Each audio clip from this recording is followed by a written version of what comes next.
तो कल हमारा हो गया था मेल रिप्रोडक्टिव सिस्टम और फीमेल रिप्रोडक्टिव सिस्टम। अब लिखो fertilisation.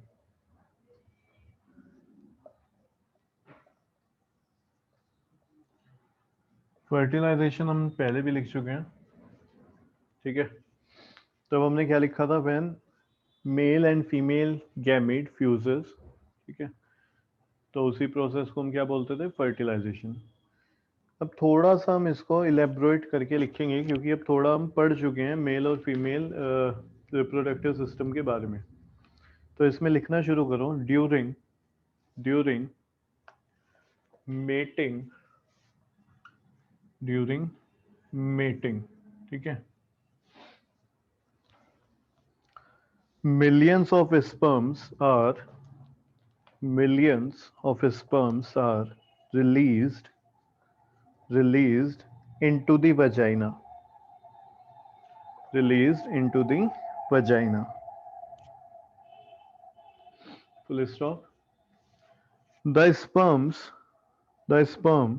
move up move up through through cervix into the uterus,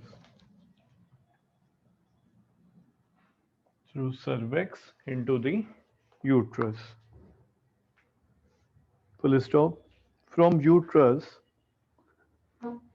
from uterus, comma, the sperms passes into the oviducts. From uterus the sperms passes into the oviduct. पास लिखो, पास into the oviduct, oviducts क्योंकि दो होती है ना, oviducts या फिर fallopian tubes. From uterus the sperms pass into the oviducts, full stop. One of the oviducts contains one of the oviducts contains an an ovum, contains an ovum released by the ovary, released by the ovary during during ovulation, released by the ovary during ovulation, during ovulation, full stop. only one sperm only one sperm fuses with the ovum, fuses with the ovum in the oviduct, fuses with the ovum in the oviduct to form to form a zygote, to form a zygote. This is called fertilization. This is called fertilization. तो देखो कल हमने ये पढ़ा था,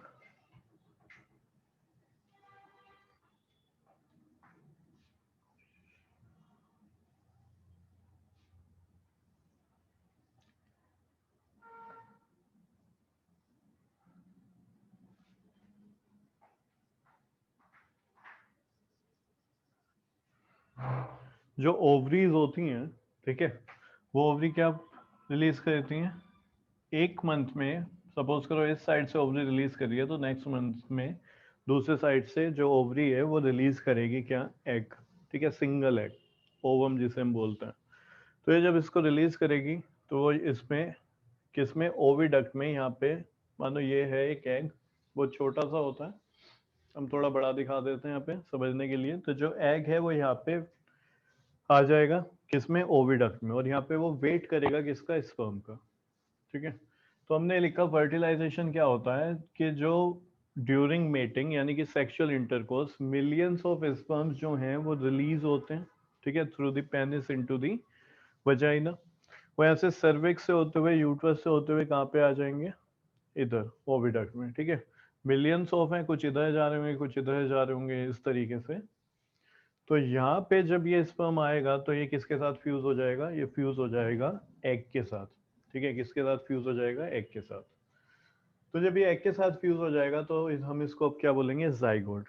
क्या बोलेंगे इसको हम, जाइगोट। तो जब ये जाइगोट बन गया यानी कि फर्टिलाइजेशन हो गया, फ्यूज हो गए स्पर्म और दूसरा एग, ओवम। अच्छा होता क्या है, क्योंकि मिलियंस ऑफ स्पर्म्स हैं, ठीक है, मिलियंस ऑफ स्पर्म्स हैं, स्पर्म्स गैमीट्स हैं, और उसके पास हेरिडेटरी इंफॉर्मेशन होती है। मीन्स कि जो स्पर्म है उसके पास जीन्स होंगे, और उन जीन्स के पास ही हेरिडेटरी इंफॉर्मेशन है कि वो जो जाइगोट है वो बाद में किस तरीके से डेवलप होगा। ठीक है, कि उसके हैंड्स कैसे बनेंगे, नोज कैसी होगी, आइज कैसे होंगे, कलर क्या होगा स्किन का, हेयर कलर क्या होगा, ठीक है, किस तरीके से हार्ट होगा, लंग्स होगा, तो वो सबका सब जो इन्फॉर्मेशन होती है वो हेरिडिटरी इन्फॉर्मेशन, वो पूरा का पूरा गैमीट्स के पास होता है, यहाँ पे भी और इस पे भी, ठीक है, एग पे भी और स्पर्म पे भी। अगर हम बात करें, ये भी इंफॉर्मेशन होती है कि भाई जेंडर क्या होगा, ठीक है, तो जेंडर क्या हो सकता है, या तो मेल या फिर फीमेल।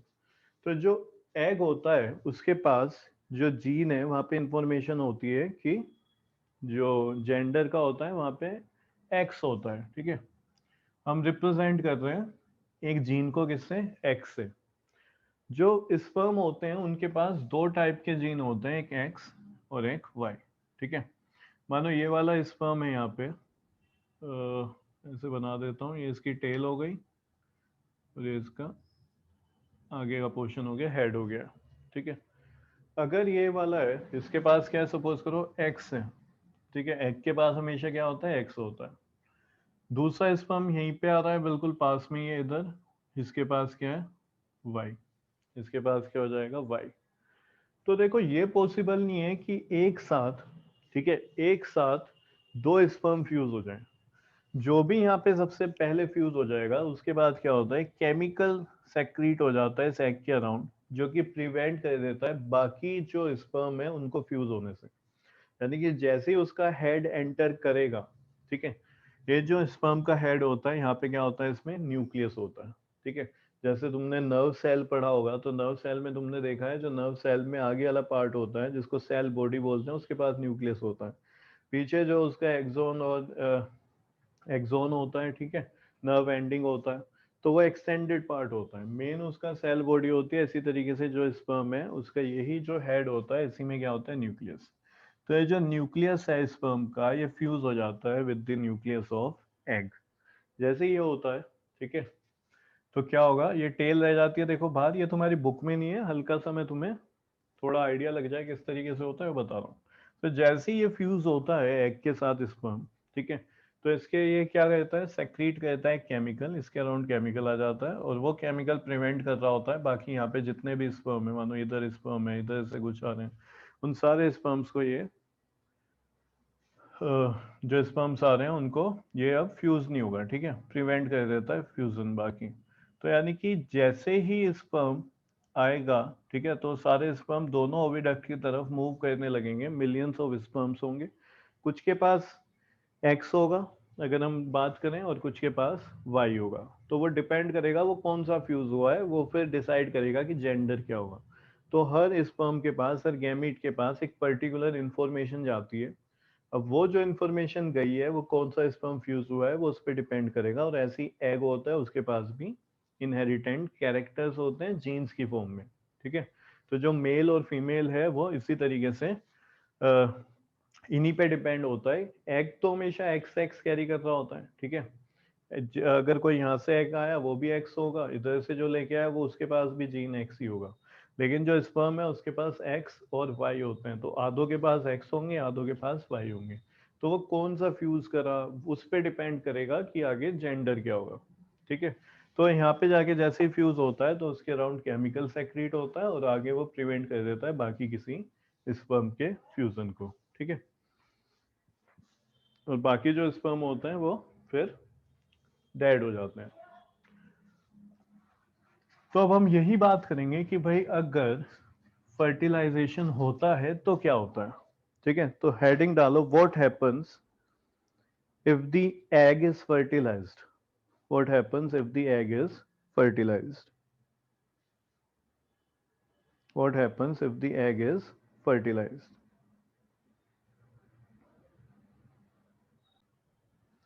तो देखो हम यहाँ पे क्वेश्चन लिख रहे हैं, what happens if the egg is fertilised, अगर एग फर्टिलाइज्ड हो जाता है तो क्या होगा, ठीक है, क्या चेंजेस आ रहे होंगे यूट्रस में, ठीक है।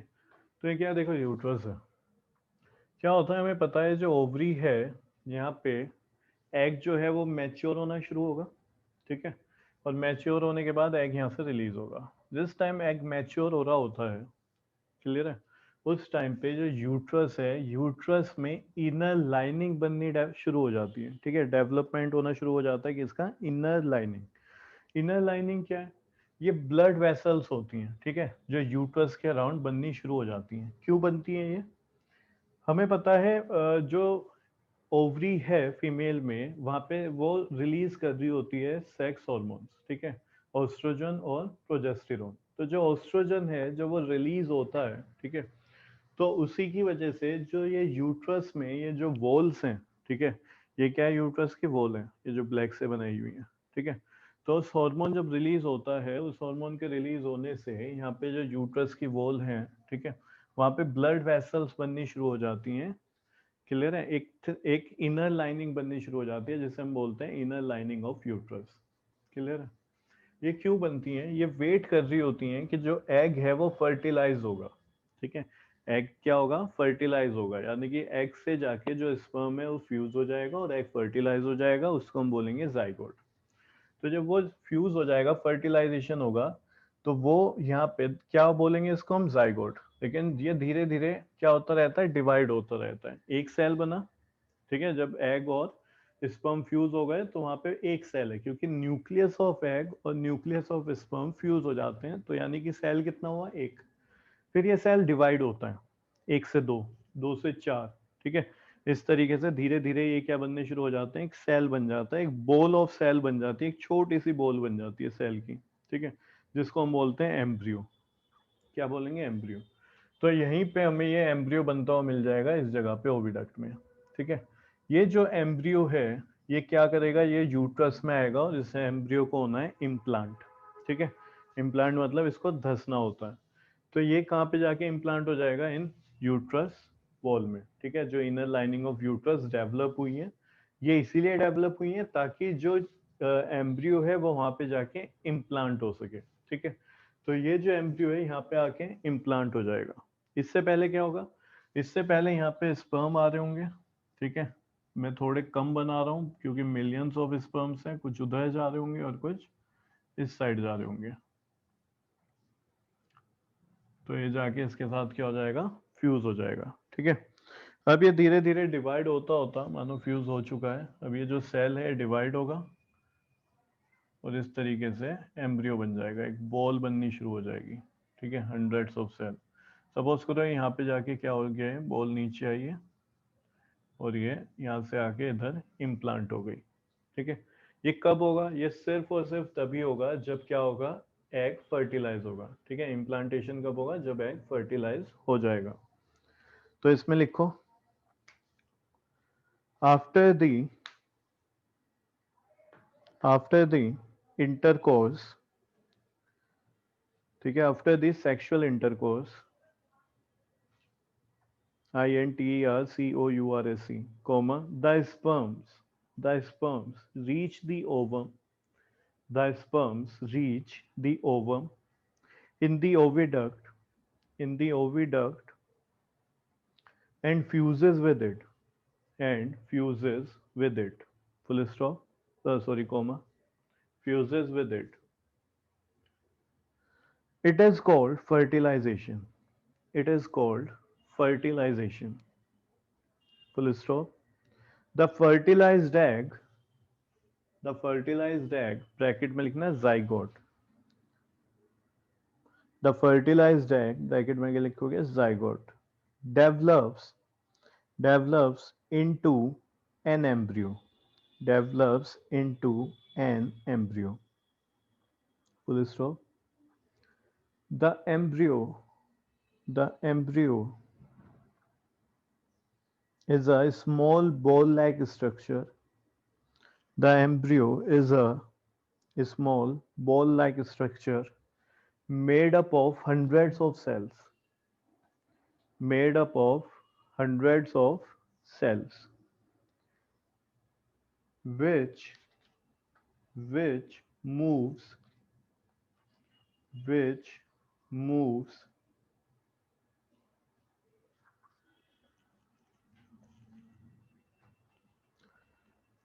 towards the uterine wall, towards the uterine wall, uterine wall। तो मूव कर रहा होता है टुवर्ड्स द यूट्राइन वॉल, यानी यूट्रस में आ जाता है।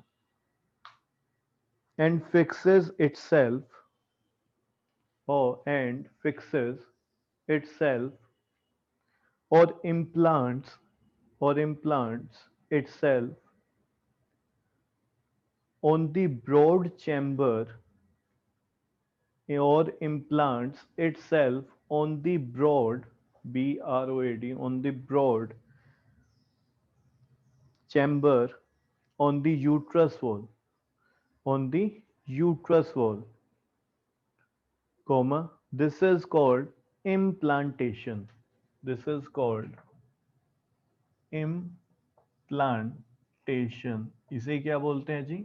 इम्प्लांटेशन बोलते हैं। यानी ये जब एम्ब्रियो है इम्प्लांट हो जाता है, फिक्स हो जाता है, धस जाता है किसमें? इसमें यूट्रस वॉल में, ठीक है। And the female is called pregnant, and the female is called pregnant.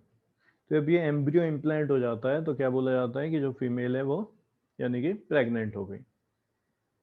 आगे लिखो, the connection between embryo and the mother, the connection between embryo and the mother is by a placenta, is by a placenta।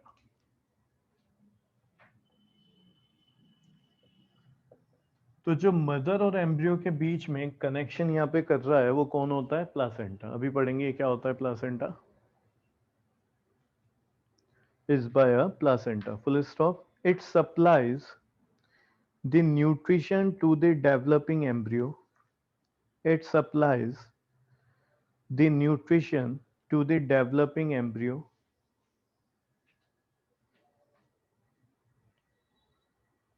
full stop।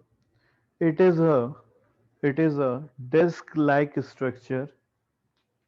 It is a disc-like structure. It is a disc-like structure embedded in the uterine wall. Embedded in the uterine wall.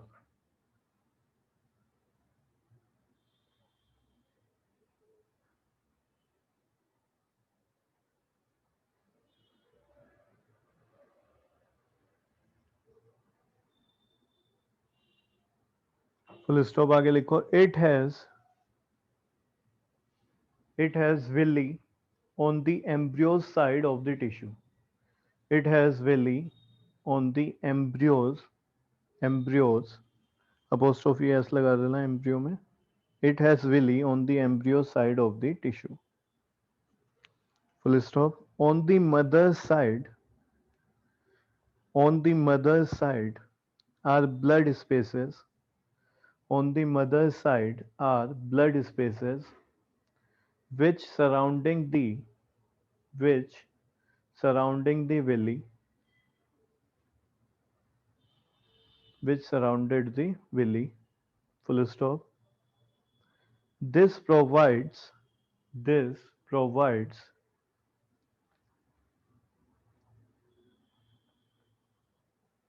a large surface, this provides a large surface for exchange of gases, for exchange of gases and to pass glucose and to pass glucose from the mother to the embryo, and to pass glucose from the mother to the embryo, full stop।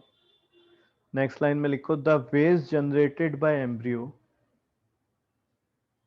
the waste generated by embryo is taken into mother's blood, is taken into mother's blood through the placenta through the placenta for its removal through the placenta for its removal through the placenta for its removal।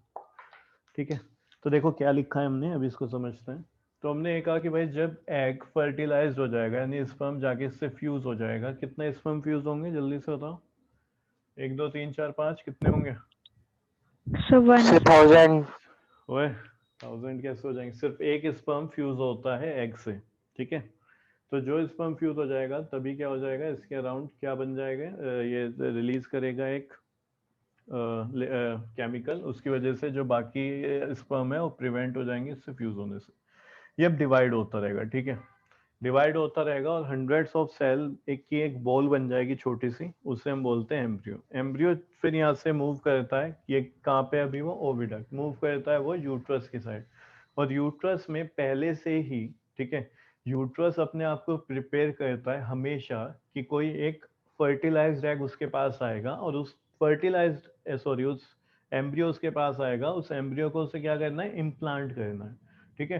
क्योंकि यहीं पे uterus में, जिसे हम वोम भी बोलते हैं, ये जब इम्प्लांट होगा एम्ब्रियो, ये 9 मंथ तक यहीं पे डेवलप होता रहेगा, इसके जो बॉडी पार्ट्स हैं वो बनने शुरू होंगे, ठीक है, धीरे धीरे करके, और इस तरीके से पूरा एक एक किस में चेंज हो जाएगा, एक बेबी में चेंज हो जाएगा, ठीक है। उसके बाद ये जब कंप्लीट डेवलप हो जाएगा तो इसका बर्थ होगा। तो वो पूरा प्रोसेस यहीं पे हो रहा होता है, तो इसके लिए क्या जरूरी है कि यहाँ पे धस जाए, इम्प्लांट हो जाए, ठीक है। तो उसके लिए हमेशा हर महीने क्या होता है, ये जो यूट्रस है अपने आप को प्रिपेयर करता है, एक इनर लाइनिंग इसमें डेवलप होनी शुरू हो जाती है, ठीक है। जिस टाइम पे यहाँ पे ओवरी मैच्योर हो रहा होता है, ये बननी शुरू हो जाती है। फिर ओवरी यहाँ से जब रिलीज होके किस में आ रहा होता है, ओविडक्ट, फिर ये धीरे धीरे उस टाइम तक थिक होती रहती है, ठीक है। जब यहाँ पे पहुंच जाती है ये एग, ठीक है, जब यहाँ पे एग पहुंच जाएगा और फर्टिलाइज हो जाएगा, उस टाइम पे बहुत ज्यादा थिक हो जाती है, ताकि इजिली एम्ब्रियो जो है, एम्ब्रियो समझ रहे हो ना, जो एक बॉल लाइक स्ट्रक्चर होता है हंड्रेड्स ऑफ सेल का, वो ताकि यहाँ पे इम्प्लांट हो सके। चलो जी, इम्प्लांट तो हो गया है, और ये धीरे धीरे अब मल्टीप्लाई भी होगा, धीरे धीरे यहाँ पे बॉडी पार्ट्स भी बनने शुरू हो जाएंगे, ठीक है। क्या भी शुरू हो जाएंगे, बॉडी पार्ट्स भी बनने शुरू हो जाएंगे। 8 मंथ्स के बाद, सॉरी 8 वीक्स के बाद, ठीक है, कितने वीक्स, 8 वीक्स के बाद इस एम्ब्रियो को हम फीटस बोलते हैं, ठीक है। क्या बोलते हैं, फीटस। फीटस में क्या होता है, जो बॉडी पार्ट्स हैं वो बनने शुरू हो जाते हैं, ठीक है, कुछ कुछ बॉडी पार्ट्स हमें साफ साफ उसके दिखने शुरू हो जाते हैं, उस स्टेज को बोलते हैं फीटस। तो वो कौन सी स्टेज होती है, आफ्टर 8 वीक्स ऑफ फर्टिलाइजेशन, ठीक है, फर्टिलाइजेशन के 8 वीक्स बाद। अब ये जो यहाँ पे डेवलपमेंट हो रहा है, ठीक है, इसका जो कि बाद में क्या बनेगा, एक पूरा कंप्लीट बेबी बनेगा, इसको भी तो क्या चाहिए, एनर्जी चाहिए, ठीक है, इसे भी फूड चाहिए। कुछ टाइम बाद ये भी वेस्ट मटेरियल जनरेट करना शुरू करेगा, जैसे हम कर रहे होते हैं, ठीक है। वो इसकी बॉडी से वेस्ट मटेरियल बाहर कैसे जाए, और जो इसको फूड चाहिए, ग्लूकोज चाहिए, वो उसकी बॉडी के अंदर कैसे जाए, ठीक है। तो वहां पे क्या होता है, जो मदर है, ठीक है, उससे कनेक्ट होता है प्लासेंटा, ठीक है। तो जो बेबी है और जो मदर है, ठीक है, फीटस बोल सकता हूं मैं, एम्ब्रियो, ठीक है, 8 हफ्ते से पहले एम्ब्रियो और 8 हफ्ते के बाद फीटस। तो एम्ब्रियो या फिर फीटस जो कनेक्ट होता है, वो कनेक्ट होता है प्लासेंटा से। ये प्लासेंटा क्या होता है, मदर और बेबी को कनेक्ट कर रहा होता है, ताकि बेबी के बॉडी में मदर से फूड आ सके। हमें पता है फूड कौन ट्रांसपोर्ट करा रहा है, ब्लड, ठीक है। ब्लड में जाके क्या हो जाता है, स्मॉल इंटेस्टाइन में फूड जो होता है वो एब्जॉर्ब हो जाता है, तो ब्लड ही सेल तक लेके जाता है। इसी तरीके से जो ब्लड है वो प्लासेंटा तक फूड लेके आएगा और प्लासेंटा से वो बेबी तक जाएगा। इसी तरीके से जो बेबी वेस्ट जनरेट करेगा, ठीक है, नाइट्रोजीनियस वेस्ट, वो उस प्लासेंटा से कहाँ पे जा रहा होगा, मदर के ब्लड वेसल्स में, और ब्लड वेसल से वो उसी तरीके से वेस्ट जैसे एक्सक्रीशन होता है वहां से एक्सक्रीट हो जाएगा, ठीक है। समझ आ रहा है, इतना क्लियर है? तो यानी कि अगर फर्टिलाइजेशन होता है तो ये एम्बेडेड हो जाता है एम्ब्रियो कहाँ पे, इस inner lining of uterus wall में, और यहाँ पे डेवलप होता है फिर प्लासेंटा, जो कि कनेक्ट कर रहा होता है मदर को, मदर के साथ इस एम्ब्रियो या फिर फीटस, जो भी हम बोले, ठीक है। एम्ब्रियो कब तक बोलेंगे इसे? 8 मंथ्स तक, 8 वीक्स तक। और फीटस कब बोलेंगे इसे? After 8 weeks till it takes birth, ठीक है, जब तक वो बर्थ नहीं लेता है बेबी। तो 8 मंथ से लेके जब तक वो बर्थ नहीं लेगा उसको फीटस बोलेंगे, ठीक है। जैसे ही उसका बर्थ हो जाएगा उसे क्या बोलेंगे? इन्फेंट, ठीक है। बच्चे को बोलते हैं ना, इन्फेंट बोला जाएगा तब उसे। उससे पहले फीटस है, और 8 वीक से पहले वो एम्ब्रियो है, और उससे पहले जब वो फ्यूज हुआ जाइगोट है, और उससे पहले यहाँ पे एग है, और यहाँ से फिर आ रहा था स्पर्म। अब हम बात करेंगे भाई ये प्लासेंटा के आज कैसे दिखता है और किस तरीके से ये फूड प्रोवाइड करा रहा होता है, और जो एम्ब्रियो उसका वेस्ट प्रोडक्ट बॉडी से बाहर कर रहा होता है, ठीक है। तो नेक्स्ट मीटिंग में करेंगे।